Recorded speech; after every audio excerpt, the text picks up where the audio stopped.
आज हम भगवान शिव का एक महत्वपूर्ण उपदेश की चर्चा करेंगे। यह उपदेश उन लोगों के लिए है जो भिन्न भिन्न देवी देवताओं की पूजा करते हैं और सोचते हैं कि इससे उनके जीवन पर क्या असर पड़ेगा। भगवान शिव ने इस विषय पर एक सुंदर कथा के माध्यम से बताया है कि क्या होता है जब हम अनेक देवी देवताओं की आराधना करते हैं। इसे हम एक कथा के माध्यम से बताएंगे। नमस्कार दोस्तों, आपका हमारे YouTube चैनल पर स्वागत है।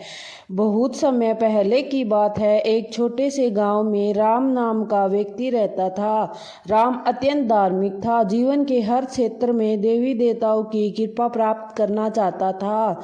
वह हर दिन अलग अलग देवताओं की पूजा करता। सोमवार को भगवान शिव, मंगलवार को हनुमान जी, बुधवार को गणेश जी। इस प्रकार हर दिन वह किसी न किसी देवता की आराधना करता।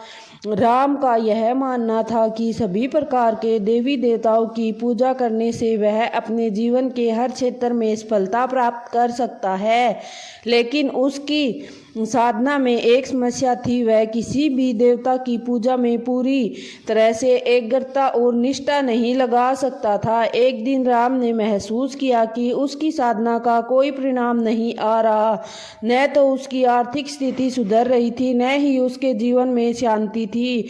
राम ने निराश होकर सोचा, मैं इतनी श्रद्धा से हर दिन अलग अलग देवताओं की पूजा करता हूँ, फिर भी मेरा जीवन सुखी क्यों नहीं है। इस प्रश्न का उत्तर पाने के लिए राम ने एकांत में जाकर भगवान शिव की आराधना की और उन्होंने पूरी श्रद्धा से भगवान शिव की तपस्या की और कहा, महादेव मुझे पूरी तरह से संतुष्ट करे, क्या मुझ में कोई त्रुटि है। राम की सच्ची प्रार्थना सुनकर भगवान शिव प्रकट हुए और उन्होंने मुस्कुराते हुए पूछा, वत्स क्या समस्या है जो तुमने मुझे पुकारा। राम ने सिर झुकाकर कहा, महादेव मैं सभी देवी देवताओं की पूजा करता हूँ, फिर भी मुझे सुख और शांति क्यों नहीं मिलती। कृपया मेरा मार्गदर्शन करे। भगवान शिव ने राम को समझाते हुए कहा, वत्स यह सब सच है कि सभी देव देवताओं में परमात्मा का ही रूप है। तुमने सभी देवताओं की पूजा की, लेकिन एक समस्या यह है कि राम ने फिर भी पूछा कि मेरी गलती क्या है। भगवान शिव ने समझाया, जब तुम सभी देव देवताओं की पूजा करते हो और किसी एक के प्रति पूरी निष्ठा और समर्पण नहीं रखते तो तुम्हारी साधना अधूरी रह जाती है। और उन्होंने एक उदाहरण देते हुए कहा, मान लो तुम्हारे पास 5 खेत है।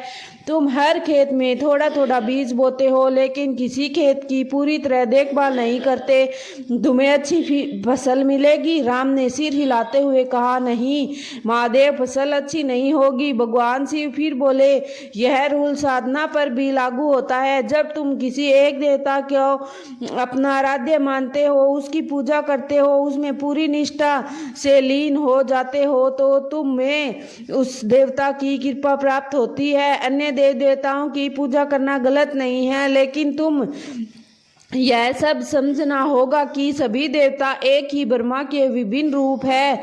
भगवान शिव ने राम को यह सलाह दी कि वत्स अपनी पूजा को एक देवता में समर्पण करो। तुम्हें यह समझना होगा कि सभी देवता ब्रह्मा का ही रूप है।